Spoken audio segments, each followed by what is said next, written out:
12 News at 10 with Mark Curtis and Caribe Divine starts now. And we begin tonight with breaking news in Mesa, where one person is dead after a shooting involving Mesa police. Good evening and thanks so much for joining us for 12 News at 10. I'm Caribe Divine. I'm Mark Curtis. This all happened at an apartment complex near the 101 and Main Street. 12 News journalist Jonathan McCall is there tonight and joins us live with the latest details from police. Jonathan. Mark Caribe, good evening. We're still waiting for Mesa police to provide us more in-depth details on exactly what is unfolding at this apartment complex. More than 4 hours into this investigation, officers still remain here on scene collecting evidence, talking to witnesses. As part of that investigation, you can see those flashing red and blue lights off into the distance. That is approximately the area where we're talking about where this investigation is unfolding. Let's show you some video that we first got when we first arrived here on scene around 6 o'clock this evening. Again, that very large police presence. Again, we're still waiting to get more information from Mesa Police on exactly how this shooting unfolded. We do know that one suspect is dead. We did get a chance to talk with witnesses in this area who say they actually witnessed what happened, saw and heard what happened. One of those witnesses telling us they went into hiding shortly after hearing bangs and shots being fired. So I live like right across from them. We just heard like slamming, or not slamming, knocking from the cops. They were probably warning us. And then we heard like a mini shot and then an explosion. I'm assuming tear gas. I don't know.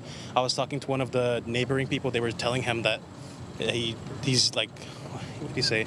He said, you don't have to do this, is what I heard. And then we heard the explosions, some gunshots, and then we hid. And right now, witnesses in this area, a lot of folks still here going to bed tonight, trying to figure out exactly what happened around them. Again, this is an apartment complex, and when this happened, folks likely returning home were already at home for the night as well. Again, we are standing by for Mesa Police to provide us more in-depth information on exactly how this investigation unfolded. Tonight, we are told that the East Valley Critical Incident Response Team will now take over this investigation. We'll continue to monitor this story. We'll have the very latest for you tonight after the Olympics. For now, we're live tonight in Mesa. Jonathan McCall, 12 News. All right, Jonathan, thank you. We are also following some more breaking news just west of Phoenix tonight, where a crash closed some of the westbound lanes of I-10. Sky 12 was over the scene just before 10 p.m. DPS says that there is a crash there that caused some minor injuries. Meanwhile, this is a live look right now from an ADOT camera near Verado Way. ADOT says that they're unsure when all of those lanes will reopen, adding that the eastbound lanes are unaffected. We'll keep you updated as we get more information. All right, let's check in with meteorologist Lindsay Riley for your weather impact forecast. And Lindsay, we saw a lot of monsoon storm activity last night. Anything popping out there tonight? Well, a couple sprinkles in the valley, but it's actually still pretty active north of I-40. So northern Arizona still seeing a few showers, couple lightning strikes around the valley, but nothing is severe. You can see just a couple cells across South Phoenix, South Mountain approaching the Estrellas, and a couple showers also approaching the downtown area. Again, no severe thunderstorm warnings, but a couple of these storms are headed out toward the West Valley. We're also seeing a couple showers in the vicinity of Santan Valley right now. Up to the north, though, a little bit more active to north and west of Flagstaff, and we're still seeing a stormy night right now in the Flagstaff area. No severe thunderstorm warnings up north, and a little bit of activity down across Pima County. So that's the latest right now. Looking at our monsoon meter for tomorrow, we have a 2 on the meter. That's about a 20% chance right here in the valley. Highest coverage is going to be up in the northern part of the state and southeastern part of the state. Some of those storms will try once again to move from the rim down to the valley by the late afternoon, early evening, which will bring us a slight chance tomorrow, but the storm chances are going to be replaced with the high heat this weekend. Caribe? All right, Lindsay, thank you.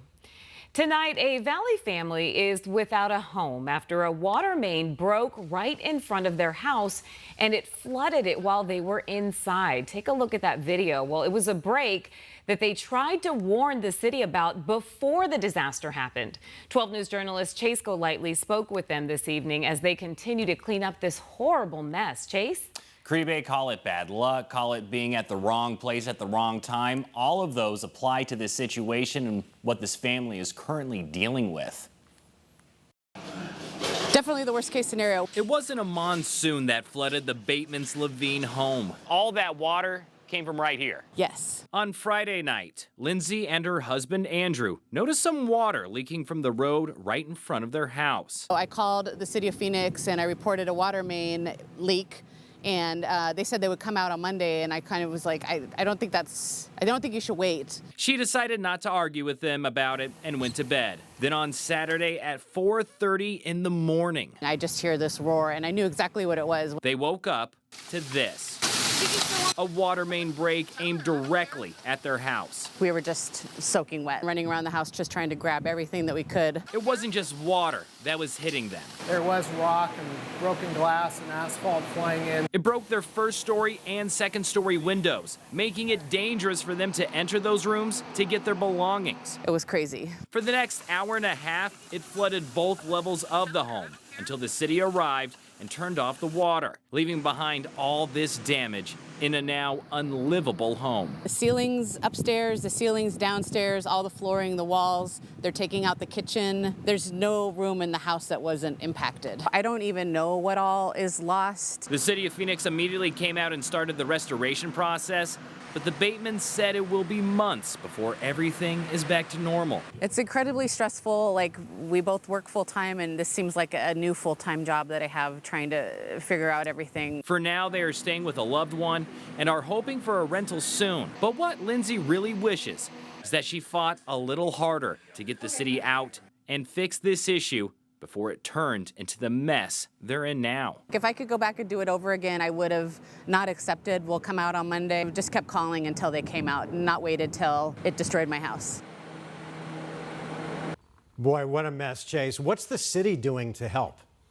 Well, Mark, as you mentioned, a city spokesperson told me that whenever a water infrastructure breaks and a house is damaged because of it, a restoration team is immediately called out to clean up and repair the home. The Batemans tell me that was the case with them. They didn't have to get their insurance involved, and they are grateful the city has stepped in and is taking care of the situation. As for what caused this to happen, the city said it was a natural water main break, meaning it could be for a variety of reasons, but it also shows that something like this could happen to anybody. Guys. All right, Chase, thanks. New developments tonight in our ongoing coverage of teen violence in the East Valley.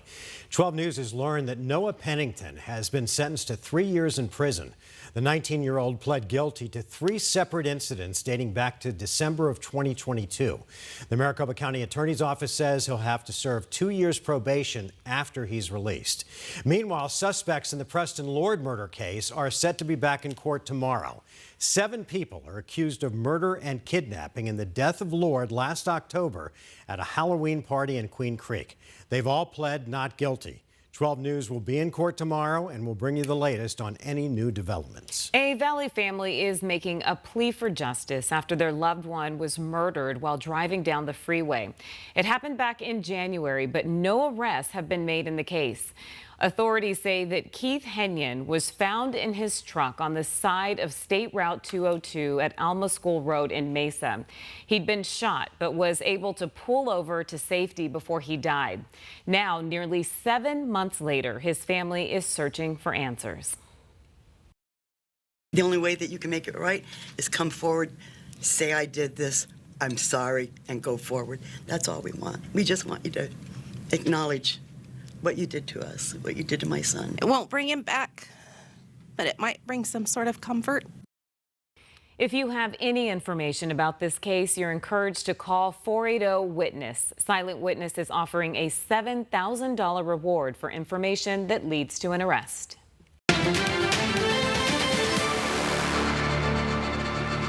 As we continue with this final week of the Olympics, let's get a look at the medal count. Team USA continues to dominate, not only with overall medals with 94, but the most golds with 27.